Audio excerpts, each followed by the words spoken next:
Hello there, my name's Josh James, and for the past couple of years I've been making small videos and posting them on YouTube for my friends and family to see. A couple of months ago, a couple of friends of mine came up with a suggestion that we put these adventures on TV. So we decided to do a bit of a hunting trip, get a cameraman, throw a couple of dogs in, and a raft, and some guns, and some fishing rods, and do a bit of a trip, and put together a video so that you guys could see what it is that we have to offer. After about an hour of four-wheel driving over the Jacks Pass into the headwaters of the Clarence River, where it meets the Acheron River, we got all of the equipment ready, pumped the rafts up, assembled the frames, got the dogs in tow, barreled off down the river.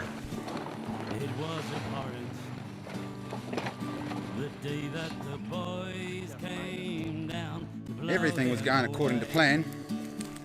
We'd only been on the river about an hour when we came across a chamois.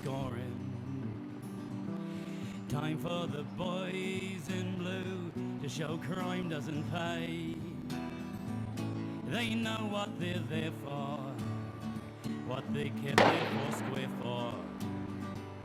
The day that the boys came down to blow him away. We moseyed on down the river, seeing a few more animals along the way before reaching our campsite.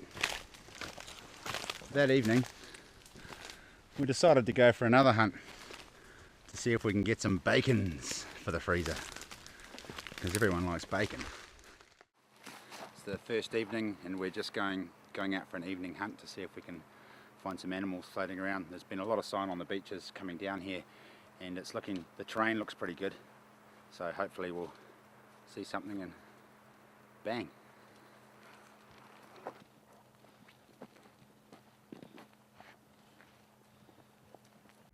Alright, we've just spied 3 little pigs in the scrub down there. Hopefully we'll have some meat for the pot to take out. They're pretty good eating size, and our camp's just over there, so it's a really short carry, so game on.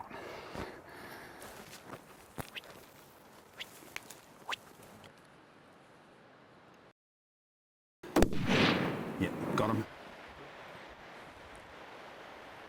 Just like that.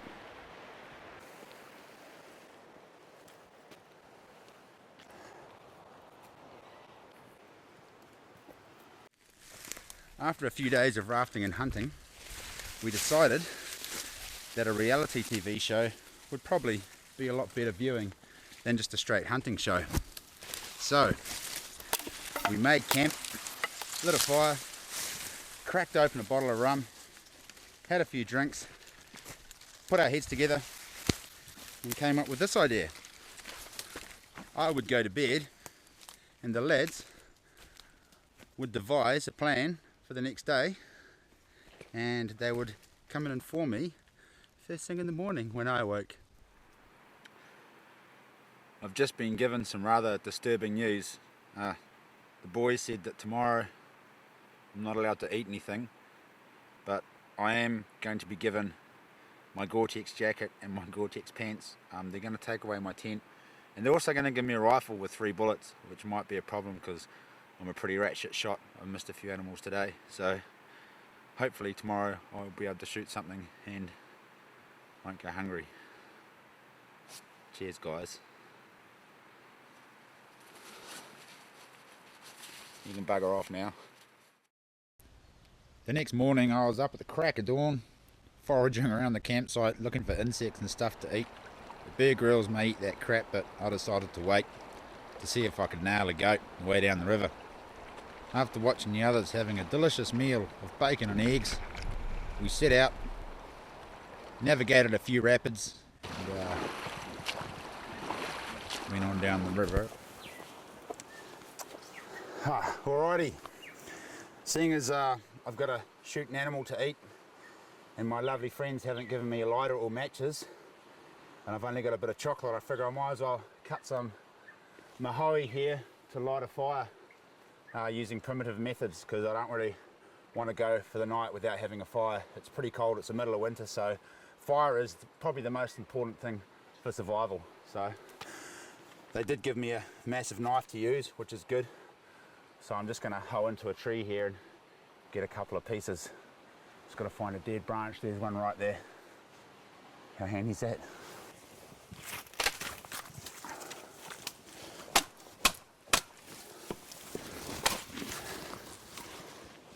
Beauty. So there's a nice piece of mahoe. It's really dry. It's got some good heartwood. It's going to be really good for making a primitive fire bow. I'd like to get some kaimaka as well, but I haven't seen any all down here, and it's only going to get more dry and more barren as we go down. This is kind of the last of the native we're going to see for the next day or so, I think, before it turns into a desert.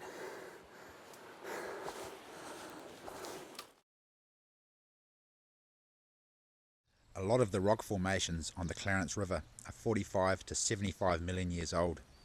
It's one of the only places in New Zealand that a Muri limestone can be found, and due to overgrazing by the early settlers, the land is very dry, very barren, not much grows out here.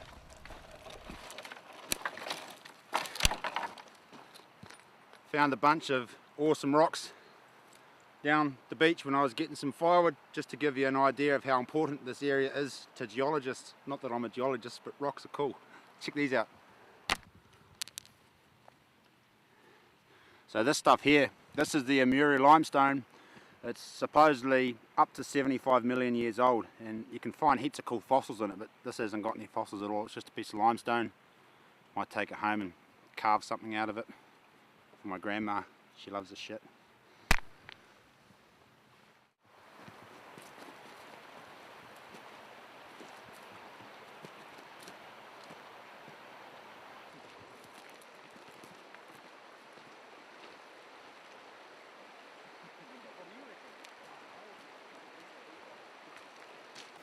I reckon we're just going to be cruising up here and we're going to walk head on right into some pigs, but we'll let those fellas go in front, I think.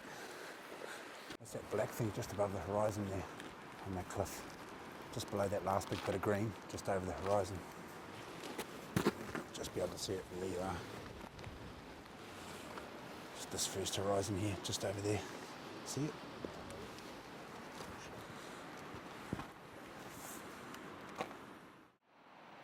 Just spied a goat up on the hill there, so we're going to sneak in around the side and hopefully be able to go up the cliff and have a shot at him. I've already put the stalk on a couple that we've totally mucked up, and the goats have seen us coming a mile away and they've all run away, so hopefully this one I'll be able to get, because I'm getting pretty hungry and I need something to eat for dinner tonight, so fingers crossed we'll nail it. See that tree on the hill? He's right next to that tree.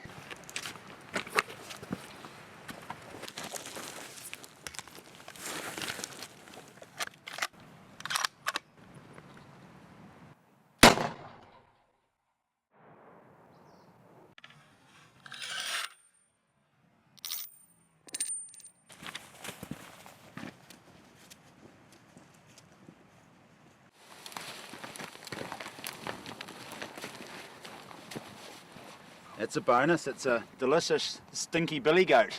I can't wait.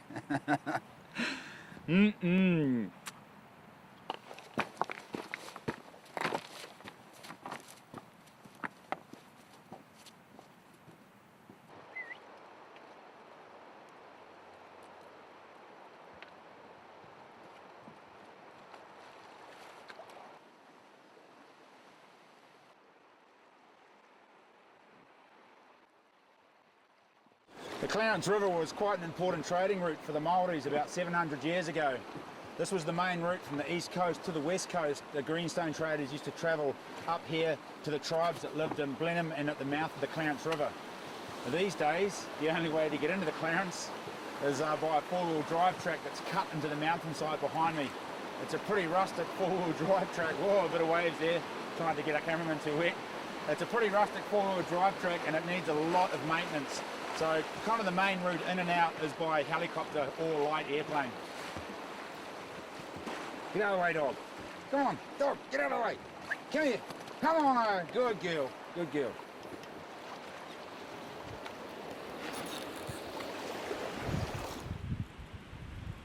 Last night we were camped away over yonder on the other side of the river, and we heard a helicopter coming in and going out of this area, so we thought this might be where the old homestead was. Came in this morning and sure enough, it's right here. It's not quite as rustic as I remember it being. I was here a few years ago. They've still got the old bread oven. This thing was built in the 1920s, and the Department of Conservation have put a bit of a shelter over it to preserve it. And baked quite a lot of bread in there. We also found this cool old thing. Not too sure what it is. Looks cool. My old mate over there reckons it's for circumcising horses, but I think it's for cutting the horns off bulls. Let's go check this old house out.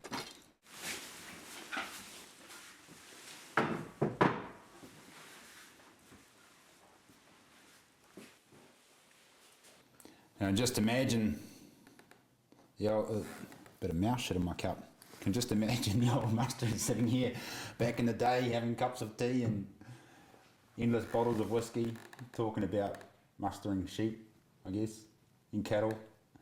This station saw upwards of 20 to 30 musterers at a time. So these days they still use horses to get out around the hills, but a more common method of mustering on these big backcountry stations is to use wee Robinson 22s to fly around and muster the cattle in so they can cover more ground a lot more quickly. Well, here we are at the old Goose Flat musterer's hut, and this is the kind of luxuries you'd expect back in the day when you're a musterer. They must have been a bit shorter than me because I don't quite fit on the bed here, but this was it, living the dream. 1825, it's just probably in the 1920s actually. Oh, here we go, 1927, right there. Oh, it was rabbiters and shepherds. It wasn't actually musterers. So yeah, if you're a musterer, you got the flash hut with the spring metal beds. If you're a lowly rabbiter, you got a wooden bench.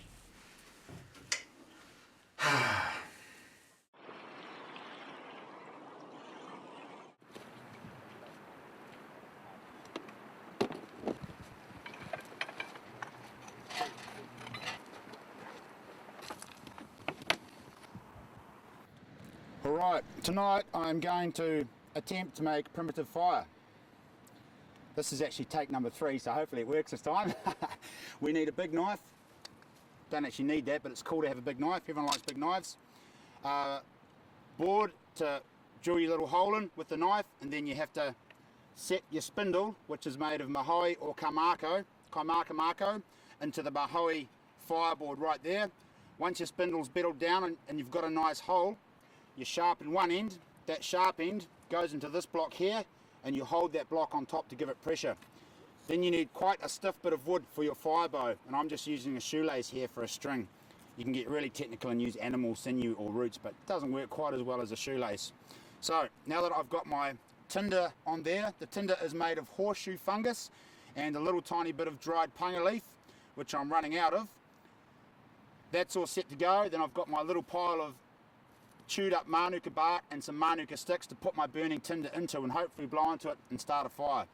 So I'm going to put that on there, put my foot on there to hold it nice and steady, grab my spindle, wrap it around, put it on my board, make a little groove in there with your knife to put the top of that into, and start cranking.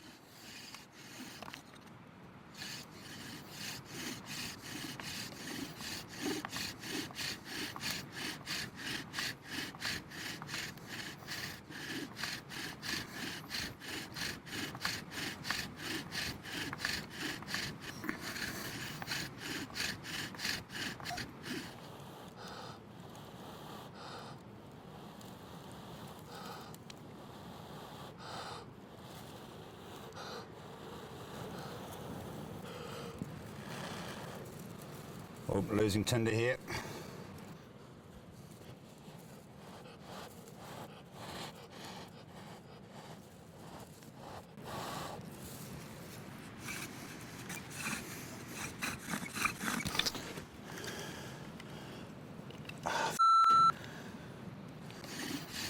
Just can't get to catch.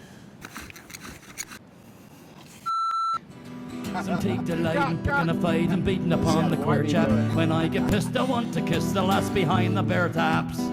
Some take delight in picking a fight and out on the street on a Saturday night. I'll save my strength and slip my link to the last behind the bear tabs.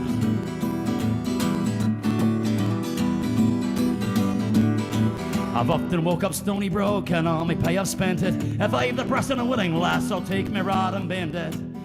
For flakes of snow. So I'll be going for about 40 minutes with this damn firebow and drill. I'm getting lots of smoke, but I've run out of tinder.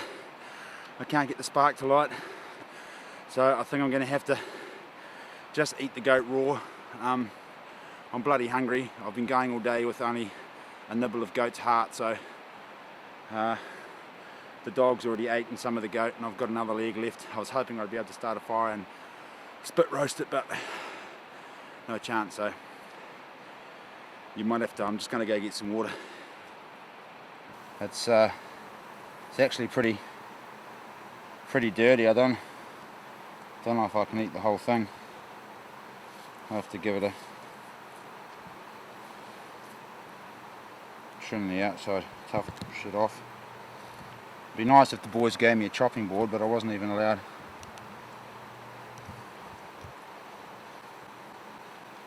It's too tough, gonna have to cut it up a bit.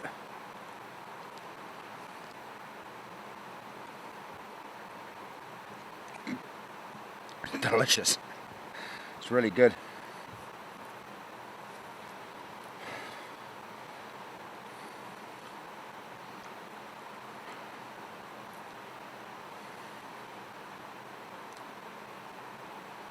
I think the chewing motion, it's kind of, the texture of the meat's not very nice. It's making my throat do a gag reflex. Or maybe just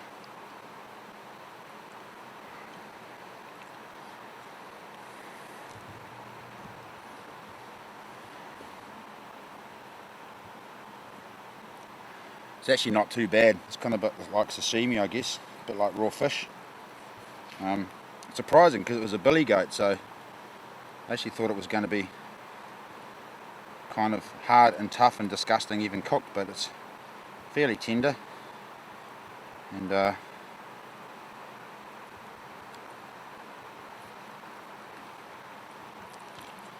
grass and shit all over it because I dropped it on the ground before, so I'm going to have to butcher it up and cut it a bit nicer, I think.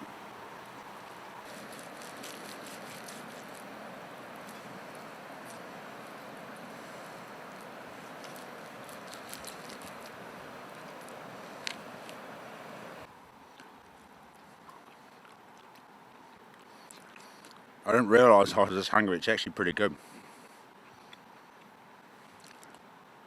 Lots of small pieces away because I can chew them. Get some saliva going. And get it all in there. I might have some goat for dessert too. You having a delicious dinner, boys?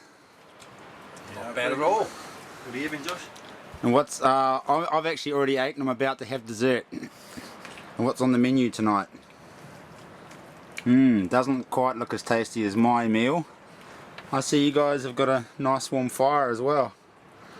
Let's have a look at that. Oh, that's really nice. You don't have a lighter I could borrow, do you?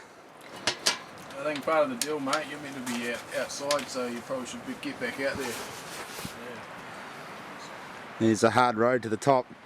There's my bed out there. Can you see it? It's dark and lonely. Walk up and then shine on his face. You right in there, Josh? Coffee. I just got to sleep. Oh, Nice and warm, mate. off then. Have a good sleep, mate. I'll see you in the morning. We've got some bacon and eggs on this. I'll cook it for you.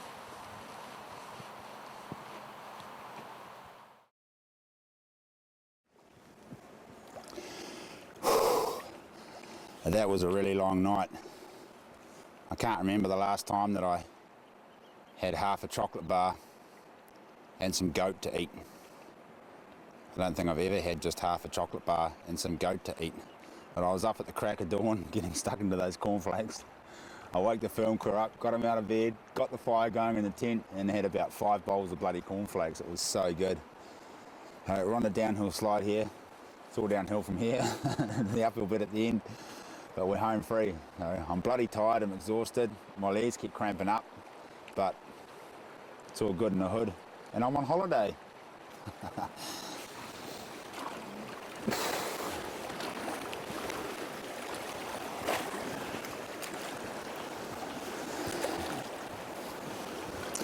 Come hunting, they said. It'll be fun, they said. We'll be roasting pigs over the fire, drinking whiskey at night, shooting animals all day. Didn't mention anything about no tent, no sleeping bag, 3 bullets and a gun that doesn't shoot straight. Would have been nice to shoot a deer to eat, but I guess I had to take what I can get. It is the middle of winter after all, so beggars can't be choosers.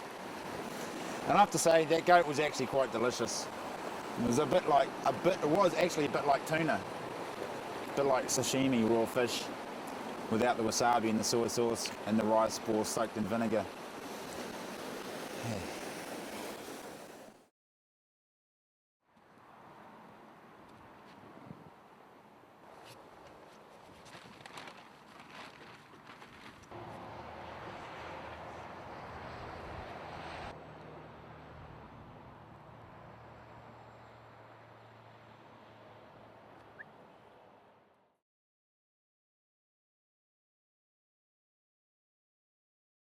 Preparation is quite important. First of all, I'm going to prepare my little nest for my embers to go into. In the middle of that, I'm going to put a good chunk of tinder right in the middle. And I'm just going to have some manuka shavings on hand as well. For my spindle, I still couldn't find any kaikamako, so I'm just going to use a mahoe spindle.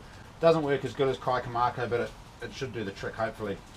And I've got my horseshoe mushroom base for the embers to fall onto.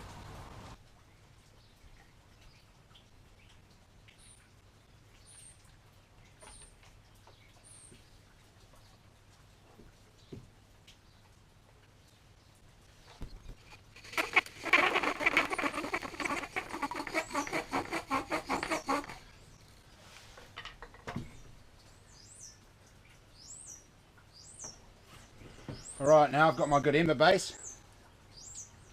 Shit, almost lost that.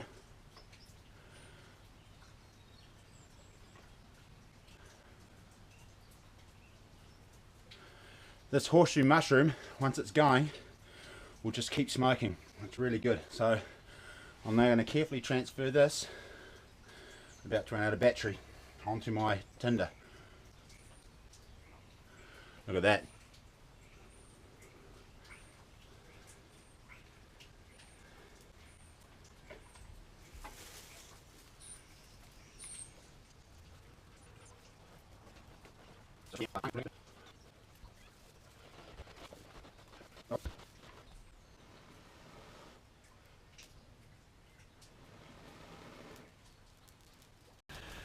Okay, for my tinder I am going to use the hairs that are found on the branch of a punga tree. So if you tear a branch off, you'll see all these fine little hairs on there. You'll need to dry these out, so put them in an inside pocket. Don't carry them around in your underpants, because this stuff is also called itchy powder.